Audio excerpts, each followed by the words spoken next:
Hey guys, welcome back to the channel. If you're new around here, I'm Uncle Reddit, and this is r/Tales from Tech Support. Today I was working in my retail shop over in Snow Hill and a listener came in. Thank you to Crywolf49 and his grandson who stopped by to visit us in the shop, even made a little purchase. Thank you very much. It's always cool to have visitors and get feedback from people who listen to the channel, so yeah, anytime you want to swing by, just come see us down at the shop. Also, later next week, we're going to be heading out camping for a few days. And I'm trying to figure out how to keep the stories going while we're camping. I can't take my desktop with me, so that's out of the question. I can definitely record audio on the go. That's no problem. It's the video portion, and I know most of you don't care about the video. You definitely won't have a cat cam, though. So we're going to experiment a little bit with the laptop over the next couple days and see just what I can do with an extension cord, a laptop, and a picnic table. So stay tuned for that. All right, let's get into it. Please just tell me what the issue is. Ticket, please do X. Me, no, you can do it yourself. Context, I work in application maintenance. We only work on actual issues. If it's something that the user can do themselves through the app, then they have to. Well, do it themselves. Ticket, but it doesn't work when I do it. Me, please tell me the error you're encountering. Ticket, I don't understand. I already told you that it didn't work and you're not helping me. I'm clicking on a button and it doesn't do anything. It doesn't give me an error message. I don't know what you want. If you can't do it, just tell me instead of talking in circles and I'll figure something out, but you're wasting my time. For crying out loud, why do people not realize that to fix their issue, I need to actually know what it is? The worst part is that Iran actually had the info I needed, since the button she mentioned only appears in a specific part of the process. It's a little bit like one of the kids comes running up to me and says, "Dad, I don't feel good." Okay, what hurts? What doesn't feel good? I don't know, I just don't feel good. Does your head hurt? Does your stomach hurt? Just give me a straight answer. Just point me in the right direction. Help me to help you. IE out of support. Where are your priorities? This was a couple days ago. As most of you probably know, support for IE 11 ended yesterday. This call was Tuesday the 14th. Our software uses IE to launch, view various forms of documents, etc. Me, thank you for calling, blah blah blah. Customer, the practice is asking me what is going to happen when IE goes away tomorrow or whatever is happening. Am I going to need to update a bunch of group policies and whatnot before then? Me, support is ending from Microsoft. It's not going away. Our software will still work, and we have an article on our knowledge base that covers this. It includes FAQs and has a link to our documentation for this specific IE/Edge changeover. I'll send you the link. Customer, oh, good. I don't have the time tonight to be doing any group policy updates. While starting a ticket, I notice our system thinks they're on an older version of our software. Me, my system says you're still on version XXX. Is that so? Customer, yeah, that's our version. Me, you know that's a few versions behind our current release and support has ended for that, right? Customer, yeah, the practice isn't concerned about that. Me, okay, just wanted to make sure you know. The call basically ends there. I put in the ticket, close the ticket, move on. So apparently they're all worried about the browser, but the software they use to run their clinic, newer versions of which comply with various new regulations, not so much. Sounds like that office needs somebody else in-house doing their IT work, instead of just putting it on whoever happens to be in front of them. Because I'm pretty sure at some point, if they're a couple versions behind, that stuff's going to stop working, and then they're going to be all freaked out because they can't get any help for it. Keyboard drivers. This happened to me this morning on my way into work. I got a call to my cell phone via the after-hours emergency line 15 minutes before the start of the day from a user that reported he was having keyboard issues. Me, IT department, how can I help? Caller, I have a wireless Logitech keyboard and the number pad isn't working. I did some reading on the website and it said I need to install the driver for this keyboard. I don't know what I'm doing. Can you please fix it? Me, that doesn't make any sense. None of the keyboards we use require a special driver. Caller, but Logitech said I need one, and when I went to a keyboard test website, it said I was pressing the arrow key when I pressed like the number 5. Me, what? Caller, can't you remote in and help? Me, not at this exact moment. I'm driving in. You got connected to after-hours support. The business day starts at 8 a.m. That being said, the only Logitech driver that you could possibly need is only to pair a keyboard or mouse with the receiver. If you're getting anything from the keyboard at all, that tells me it's paired to the receiver. You either have numlock turned off or the keyboard is physically damaged. Caller: but the website said. Me: that website has you barking up the wrong tree. Can you find the numlock button on the keyboard? Caller: there isn't one, I've looked. Me: there should be one. To double check that we're on the same page, you have a regular wireless Logitech keyboard and the number pad on the right side isn't working? Caller: yes, the keyboard kind of works, but the number pad buttons don't make the right thing on the screen. Me: that sounds an awful lot like you have a numlock turned. Caller: there is no numlock button on this keyboard. Me: I'm sure there is. Maybe it's combined with another key. Can you send me an email with... Caller: I'm just going to read the instruction manual. I'll call you back after 8 if I need more help. Click. Nobody in IT ever did get a call back from them. Yeah, I've never known a Logitech keyboard of any type to not have a numbers lock key. Even in my vast lack of experience, I would still put money on the fact that they didn't push the key or they pushed it and turned it off by mistake. What are your thoughts? The security gates keep beeping. I work at a public library with several branches. All the items at all the locations have RFID tags with our barcode numbers stored in them, along with a theft bit that gets turned on or off during check-in or check-out, respectively. Items also have a barcode on the front that can be scanned with an optical scanner. I'm at work at the main branch and get a call from a satellite branch. The security gates are beeping pretty much anytime someone walks through them.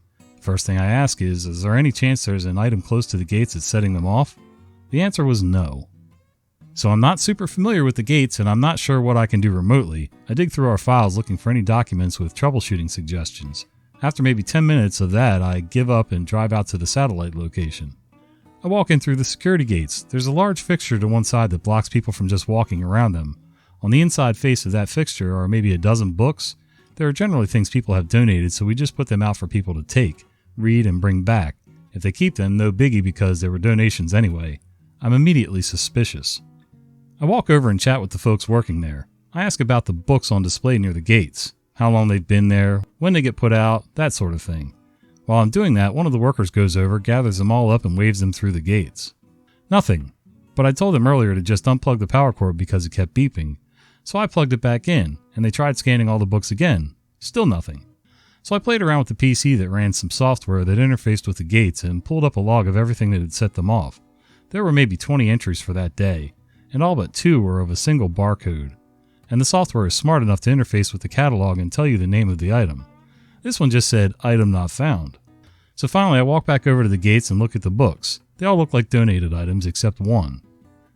The items in the library are constantly cycling through, and tons of stuff gets sent off all the time. Sometimes those items are removed from the catalog. The front barcode is inked out. The security tag is turned off and they get put into the free to borrow group. One of the books has a blackened out barcode on the front. I pick it up and open the back cover. There's an RFID tag and the number on it matches the number from the logs of the item that set off the gates.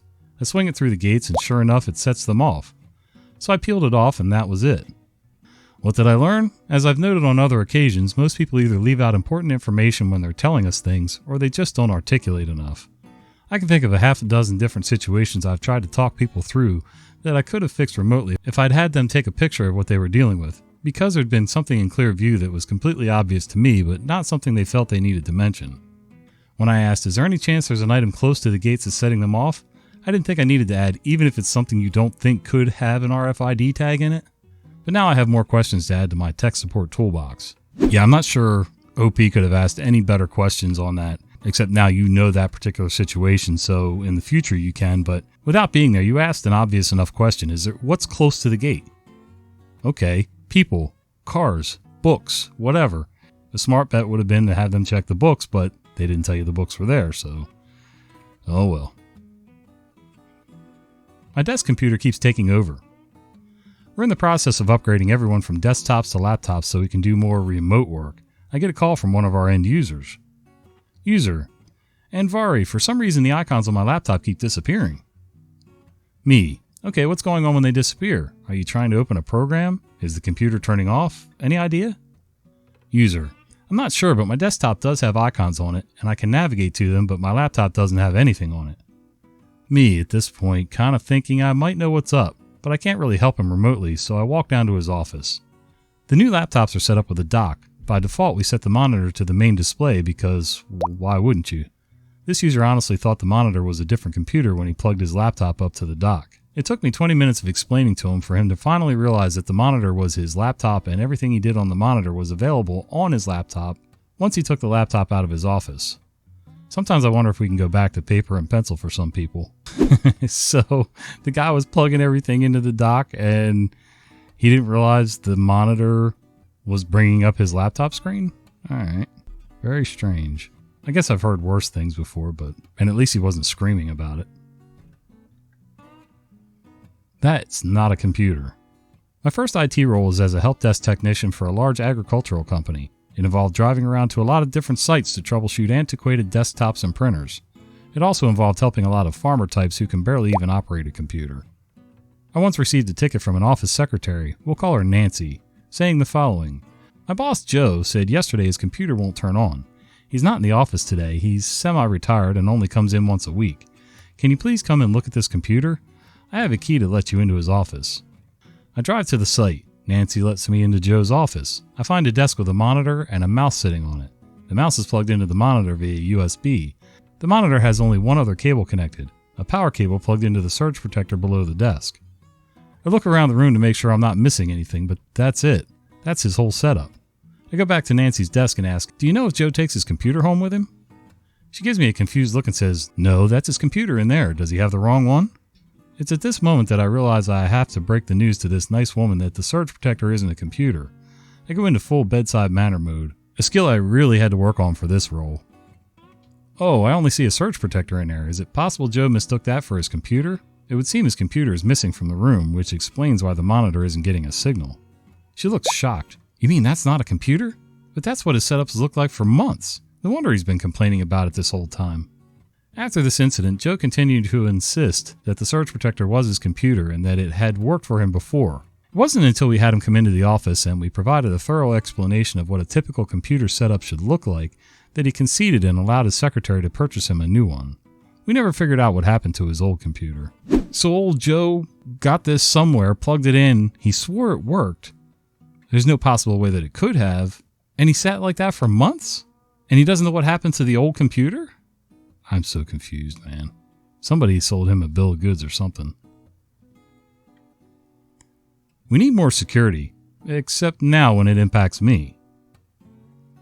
I'm sure a lot of my brothers and sisters in tech support know the pain of cyber insurance. You push all year to get a security initiative through, and it's nothing but brick walls.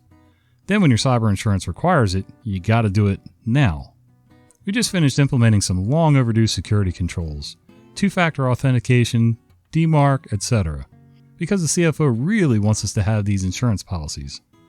So I thought he was all in with security. Reality doesn't quite match up. CFO, I'm trying to reset my password on the loan site, xyzloan.com, and the reset email isn't coming through. Can you see if it's blocked? Me. I'm looking in the logs and I can see an email with the subject password reset for xyzloans.com that arrived at the email server and was rejected. It didn't pass DMARC and the sender's domain records say to reject these messages, so it was rejected. CFO, what's a DMARC? I really need this email. Me, it's an email security system that prevents spoofing emails. CFO, just turn off DMARC, this email's important. Me, it's not my DMARC to turn off. The configuration is controlled by xyzloans.com and they are the ones who control what to do with emails. They have said to reject emails that don't pass DMARC and this email doesn't pass, so we rejected it. It's a misconfiguration on their side, but they need to fix it. CFO, do we have DMARC on our email? Me, yes, DMARC is set up. The failure action is to reject any emails that don't pass. CFO, so you're saying I could send an email to someone and it just gets rejected? Me, if our DMARC records were set up improperly, yes, I'd have to go in and correct them. You won't see that unless something changes with our infrastructure, which is rare. CFO, that's no good. I can't risk having my important emails rejected. We've got to turn off DMARC on all our domains immediately. Me. Yeah, I'll get right on that. Needless to say, DMARC will stay turned on for our domains. One of the construction sites I ran for a while, the head boss, the general contractor, was really tight on security. He only wanted just me as the site superintendent and him to have keys to the site to let people in or out, lock up at the end of the day, things like that, so we could cut back on theft and vandalism and things like that. Except when I wasn't available, he really didn't like going to the site to let people into work. and he didn't want to have to hang around until they were done so that he could lock up and make sure everything was secure. And what do you know, all of a sudden, subcontractors are starting to show up with their own keys. Well, I guess security wasn't that important, huh? Well, hey guys, I hope you liked these stories, and if you did, do me a favor. Would you consider giving this video a thumbs up? Maybe subscribe to the channel, and click that little bell icon so you don't miss the fat guy with the beard telling you stories. See ya!